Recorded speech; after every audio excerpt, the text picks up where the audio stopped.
नमस्कार साथियों, स्वागत है आप सभी का एक बार फिर से आपके अपने YouTube चैनल संस्कृत ग्रुप्स पर। साथियों, RGHS यानी राजस्थान सरकार स्वास्थ्य योजना राजस्थान में शुरू हो चुकी है। IPD के साथ साथ OPD की सुविधा भी अब राजस्थान के कर्मचारियों के साथ साथ RGHS योजना अंतर्गत पात्र लाभार्थियों को इसका लाभ मिलना शुरू हो चुका है।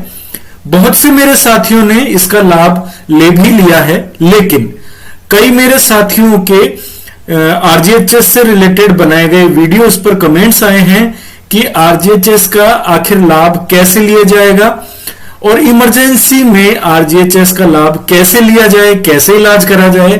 तो एक समरी के रूप में कुछ नोट्स मैंने तैयार किए हैं, वो आप सभी के साथ साझा करना चाहता हूं। तो कृपया वीडियो को पूरा देखें और जो भी जानकारी वीडियो से मिल रही है, यदि कहीं कोई आपको डाउट हो तो कमेंट बॉक्स में जरूर लिखें। कोशिश करूंगा उसका समाधान करने का, या हो सकता है मेरी जानकारी में कहीं कोई भिन्नता हो तो मैं स्वयं को अपडेट करने की कोशिश करूंगा। साथ ही आप सभी को इस अपडेटेड जानकारी से अवगत कराना चाहता हूं ताकि RGHS योजना का लाभ हम सभी साथी बेहिचक और बेझिझक ले सके। तो चलिए शुरू करते हैं और बढ़ते हैं हमारे नोट्स पर। तो जी हां साथियों, राजस्थान सरकार द्वारा निर्धारित विभिन्न श्रेणियों में जो अंतर्गत पात्र जन हैं, जो योग्य व्यक्ति हैं, उनको RGHS योजना का लाभ कैसे मिले, इस पर हम बात कर रहे हैं। तो सबसे पहले आपको करना क्या होगा, सबसे पहले और सबसे आवश्यक जो चीज इसमें करनी है आपको साथियों, वो ये करनी है कि RGHS योजना में आपको अपना पंजीकरण करवाना अनिवार्य है।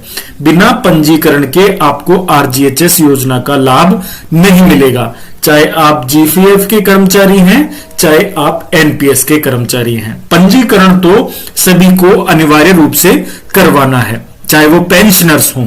ठीक है। अब यदि आप NPS के कर्मचारी हैं, यानी 2004 के बाद के नियुक्त कर्मचारी हैं, तो आपके पास ऑप्शन है कि आप कटौती शुरू करवाना चाहते हैं अथवा पुरानी मेडिक्लेम पॉलिसी का ही लाभ लेना चाहते हैं।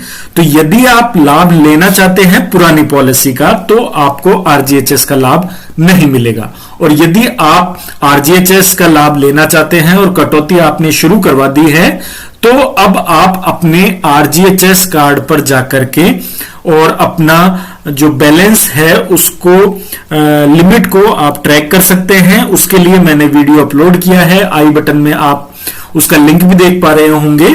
तो आप वहां जाकर के उसका पूरा प्रोसीजर समझ करके और आप अपने बैलेंस को ट्रैक भी कर सकते हैं। ठीक है। तो सबसे महत्वपूर्ण बात यही है कि आपको इसका पंजीकरण करवाना ही है। बिना पंजीकरण के आपका यह कार्य नहीं हो पाएगा। ठीक है। आगे बढ़ते हैं। RGHS में पंजीकरण के लिए आपको आपके जनाधार कार्ड की अत्यावश्यक जरूरत पड़ेगी, यानी जनाधार आपका आवश्यक रहेगा।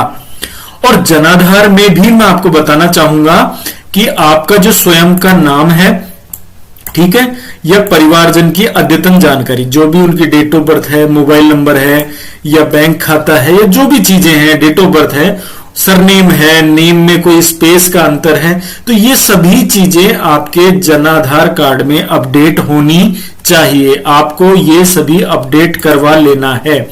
नाम में, जन्म दिनांक में, उम्र में, और भी जो भी जानकारी जनाधार में दी हुई होती है, वो सभी आपको अपडेट करवानी है। क्यों?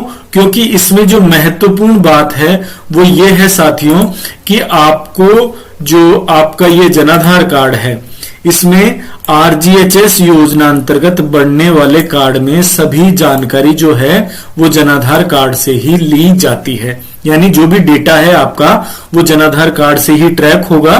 तो इसलिए आपको आपके जनाधार कार्ड को अपडेट करवा लेना है। ठीक है। आगे बढ़ते हैं। जनाधार कार्ड को अपडेट करवा लेने के बाद आपको क्या करना है, आपको आपके जनाधार जो कार्ड है आपका, उस जनाधार कार्ड की सहायता से आपको पंजीकरण करवाना रहेगा। जनाधार से पंजीकरण के बाद यदि आपका पंजीकरण आपने करवा लिया है लेकिन आपके जनाधार में कोई संशोधन अपेक्षित है, सरनेम में या डेट ऑफ बर्थ में या किसी भी तरीके का कोई संशोधन आपको करवाना है, तो आपको पंजीकरण के लिए 181 पर कॉल करके या ईमेल करके अपना जो जनाधार का पंजीकरण है उसको निरस्त करवाना है, जनाधार कार्ड को अपडेट करवाना है और फिर जनाधार की अपडेट की रसीद अथवा अपडेटेड जनाधार से आरजीएचएस पर नए सिरे से पंजीकरण करवाना है। ये ध्यान रखिएगा। और यदि सारी चीजें सही है, केवल परिवार के सदस्यों के चयन में कहीं कमी रह गई, यानी जनाधार में तो है लेकिन आरजीएचएस में उनका नाम नहीं जोड़ पाए थे, तो अब आप उनका नाम जोड़ने और हटाने का कार्य कर सकते हैं। वहीं पर ही आपको इसका विकल्प मौजूद है और आप ये काम कर सकते हैं। ठीक है, अब आगे बढ़े और बहुत ही महत्वपूर्ण जानकारी ये है साथियों कि आरजीएचएस योजना में पंजीकरण के बाद अपना ई कार्ड डाउनलोड जरूर कर लें, उसको प्रिंट आउट जरूर रख लें और उसको हो सके तो लेमिनेशन करवा करके ही अपने पास सुरक्षित कर लें। ठीक है, क्योंकि अचानक से इमरजेंसी के समय आपका आई कार्ड, आपका ई कार्ड दोनों आपके पास उपलब्ध होने चाहिए या आपके परिवारजन के पास उपलब्ध होने चाहिए। ठीक है, बढ़ते हैं आगे। अब आपको करना क्या है साथियों कि पंजीकरण के बाद अब इसका योजना का लाभ कैसे लिया जाए उस पर हम थोड़ी सी बात कर लेते हैं। तो जी हां, इसमें देखिए साथियों, आरजीएचएस का लाभ दो परिस्थितियों में लिया जा सकता है। एक तो है ओपीडी, ठीक है, और एक है आपकी आईपीडी। ठीक है, यानी आपके पास दो सुविधाएं सरकार ने दी है। ओपीडी के अंतर्गत क्या होता है कि जो आपका आउटडोर पेशेंट डिपार्टमेंट, यानी इसके अंतर्गत आप क्या करेंगे, इसके अंतर्गत आपको राजकीय, किसी भी राजकीय हॉस्पिटल में या पंजीकृत निजी चिकित्सालय में चिकित्सक से परामर्श लेना हो और उसके डायग्नोसिस सेंटर पर आपको जांच करवानी हो, या जो इस लिस्ट में सिलेक्टेड फार्मासिस्ट स्टोर हैं वहां से आप निशुल्क कैशलेस दवाई भी, जांच भी और परामर्श वो कैशलेस रूप में आप प्राप्त कर सकते हैं। ये तो रहा ओपीडी का, यानी इसके लिए आपको एडमिट होना नहीं है। आप जाकर के सामान्य रूप से ओपीडी में दिखा करके और अपना या जनाधार और आरजीएचएस कार्ड में जुड़े हुए परिवारजन के सदस्यों को आप उपचार करवा सकते हैं। इसके बाद बात आती है साथियों आपके आईपीडी की। जी हां, आईपीडी में होता क्या है, आईपीडी में आपको एडमिट करके और फिर आपका ट्रीटमेंट होता है जो किसी भी राजकीय हॉस्पिटल में या पंजीकृत निजी चिकित्सालय में आप करवा सकते हैं। तो ये है आपका ओपीडी और आईपीडी। ठीक है, अब बात करते हैं कि इसमें आपको इसका लाभ भी कैसे मिलेगा। तो इसमें क्या होता है साथियों, इसमें सबसे पहले आपके पास क्या होना चाहिए वो आपको मैं बता देता हूं। एक तो आपका आरजीएचएस कार्ड आपके साथ होना चाहिए। चूंकि आप कर्मचारी हैं और आप ही पेशेंट हैं, यदि आपकी तबीयत ज्यादा खराब है, आपको पता नहीं है, तो ऐसी स्थिति में आपके परिवारजन को आपका ई कार्ड मालूम होना चाहिए, उनके पास होना चाहिए, जनाधार कार्ड होना चाहिए और परिजन का पहचान पत्र, कोई भी आधार कार्ड हो या कोई भी आपका पहचान पत्र हो, ये तीन चीज अनिवार्य रूप से रख लें। हालांकि आरजीएचएस कार्ड ही पर्याप्त है, लेकिन ये दोनों चीजें और आप साथ में ले जाएंगे तो कोई दिक्कत नहीं आएगी। अब इसमें क्या करना है साथियों कि आरजीएचएस योजना अंतर्गत जो आपका नजदीकी है या आसानी से पहुंच सकने योग्य राजकीय अथवा पंजीकृत निजी चिकित्सालय है, वहां आप क्या करेंगे, राजकीय हॉस्पिटल में तो करने की जरूरत नहीं है, लेकिन सिलेक्टेड चिकित्सालय में दूरभाष पर पहले संपर्क कर लें ताकि वहां जाकर आपको असुविधा नहीं हो।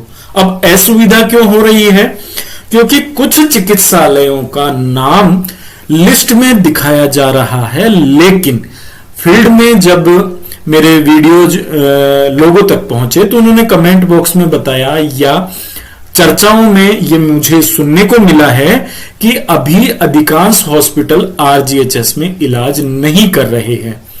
तो ये सरकार का स्तर का मामला है। यदि इस वर्ग से कोई इस वीडियो को देख रहा है तो मेरा निवेदन है कि कृपया इस समस्या को जरूर से दिखवाएं, क्योंकि अधिकांश जगह ये समस्या आ रही है। लिस्टेड हॉस्पिटल तो हैं, लेकिन जब उनमें इलाज लेने कोई आरजीएचएस कार्ड धारक पहुंच रहा है तो हॉस्पिटल के द्वारा उनको मना कर दिया जा रहा है। ठीक है, तो हमें क्या करना है, हमें पहले ही दूरभाष पर संपर्क करना है कि ओपीडी अथवा आईपीडी दोनों तरीके की सुविधा मिल रही है अथवा नहीं, और मिल रही है तो कौन कौन सी सुविधा मिल रही है। चाहे आप दूरभाष से संपर्क करें, चाहे आप जब इलाज करने जा रहे हैं तो करें। चूंकि अत्यावश्यक स्थिति या इमरजेंसी में यह सब संभव नहीं है, फिर भी जैसे ही आप पेशेंट एडमिट करवाते हैं तो वहां पर आप अपनी जानकारी जरूर देवें, अपना आरजीएचएस कार्ड जरूर देवें और कर्मचारी का आईडी कार्ड जरूर देवें। ठीक है, इसके बाद बढ़ते हैं आगे कि अब आपको करना क्या है कि आरजीएचएस योजना अंतर्गत राजकीय जो हॉस्पिटल हैं वो या पंजीकृत जो निजी चिकित्सालय हैं वो, उन पर आपको आरजीएचएस योजना में कर्मचारी के पंजीकृत होने की जानकारी देनी है। इसके साथ साथ आपको आरजीएचएस का कार्ड देना है, जनाधार कार्ड देना है और कर्मचारी का या मरीज का पहचान पत्र प्रस्तुत करना है, ताकि किसी तरीके की कोई असुविधा मरीज के पंजीकरण में न हो। ठीक है, और उसके अनुसार चिकित्सीय सुविधा प्रारंभ हो सके। आगे चलें, आरजीएचएस में आईपीडी के अंतर्गत मरीज को भर्ती कर लिया जाएगा, उसी अनुसार चिकित्सा प्रारंभ हो जाएगी और ओपीडी में पंजीकरण की पर्ची के द्वारा चिकित्सक से परामर्श लेकर अपेक्षित जांच करवाई जाती है। आईपीडी और ओपीडी में यही अंतर है। ठीक है, अब आगे बढ़ें और आगे आपको समझने की क्या बात है कि यदि आप आईपीडी करवा रहे हैं तब तो आपको केवल मरीज को भर्ती करवाना है, इसके अलावा आपको कुछ नहीं करना। अब आरजीएचएस में जो आपके पैकेज निर्धारित हैं उस पैकेज के हिसाब से या आपकी सर्विस कैटेगरी के हिसाब से आपको बेनिफिट उसी अनुसार मिल जाएगा। लेकिन यदि आप ओपीडी में अपना इलाज करवा रहे हैं, यानी डॉक्टर से पहले परामर्श लेने आप आए हैं, तो चिकित्सक से आप परामर्श लें। परामर्श लेने के साथ साथ साथियों आप ये देखें, चिकित्सक से परामर्श लेने के बाद आपको जांच करवानी है, अपेक्षित जो भी डॉक्टर ने जांच लिखी है वो जांच करवानी है, और चिकित्सक ने जो आपको दवाइयां बतानी है लिखी है वो आरजीएचएस योजना अंतर्गत कैशलेस ही आपको प्राप्त करनी है। तो उसका तरीका क्या होगा? उसका तरीका ये होगा साथियों, सबसे पहले आप ओपीडी के अंतर्गत आप अपना एनरोलमेंट हॉस्पिटल में करवाएंगे, यानी पंजीकरण जो आपका करवाएंगे वो आप ओपीडी के अंदर आरजीएचएस में करवाएंगे। आरजीएचएस योजना के बारे में आप बता करके अपना पंजीकरण करवाएं, फिर चिकित्सक से जो निर्धारित शुल्क है वो दे करके आप अपना जो भी जांच करनी है, पूछताछ करनी है वो करवा लें। हालांकि सरकार कह रही है कि ये स्कीम कैशलेस है, लेकिन ओपीडी के अंतर्गत अभी भी कर्मचारियों को भुगतान करना पड़ता है। हालांकि वो भुगतान काफी कम है, लेकिन फिर भी करना पड़ता है। तो ये एक असमंजस की स्थिति है। कृपया इसको भी आगामी आदेशों में स्पष्ट होना जरूरी है। ठीक है, चिकित्सक का परामर्श उनकी पर्ची पर जैसे ही लिख दिया जाएगा। अब यदि आपने जिस अस्पताल का चयन किया है, सूचीबद्ध जो भी अस्पताल है उसका चयन किया है और वहां पर जांच की सुविधा उपलब्ध है, तो वो जांच आपकी कैशलेस के अंतर्गत यदि आ रही है तो वो निशुल्क हो जाएगी, उसका कोई पैसा नहीं लगेगा। इसके बाद जैसे ही आप जांच रिपोर्ट और डॉक्टर का प्रिस्क्रिप्शन लेकर के वापस जब चिकित्सक के पास आएंगे तो चिकित्सक महोदय उस पर दवाई लिख देंगे। अब आपको क्या करना है, तो अब आपको अपनी SSO आईडी पर आकर के और वो प्रिस्क्रिप्शन ऑनलाइन अपलोड करना है। अपलोड करने के बाद टिन नंबर जनरेट होगा और उसके बाद आपको जो भी आरजीएचएस योजना अंतर्गत फार्मा स्टोर रजिस्टर है आपके नजदीकी है उस पर जाकर के आप कैशलेस योजना अंतर्गत निशुल्क दवाइयां प्राप्त कर सकते हैं। अब हो क्या रहा है, हम इस असमंजस को समझ नहीं पा रहे हैं, यानी कि सरकार ने यहां पर 3 स्टेप बनाए हैं साथियों। 3 स्टेप हैं, मैं इसको थोड़ा दूसरे तरीके से समझाना चाहता हूं। सरकार ने क्या किया है, सरकार ने 3 स्टेप बनाए हैं, 3 स्टेप, जिसमें पहला तो है हॉस्पिटल। हॉस्पिटल जो सरकार ने लिस्टेड किए हैं, ठीक है। दूसरा स्टेप है आपका डायग्नोसिस यानी जांच सेंटर, जो भी आपके जांच के लिए लिखा गया है डॉक्टर के द्वारा, तो दूसरा है जांच सेंटर। और तीसरा है साथियों आपका फार्मा स्टोर, यानी जहां पर आपको दवाइयां मिलनी है। ये 3 अलग अलग स्तर से आपको आरजीएचएस का लाभ मिलेगा। यानी सबसे पहले आप गए आरजीएचएस के अंतर्गत हॉस्पिटल में। हॉस्पिटल में आपने डॉक्टर को दिखाया, डॉक्टर से चर्चा करी।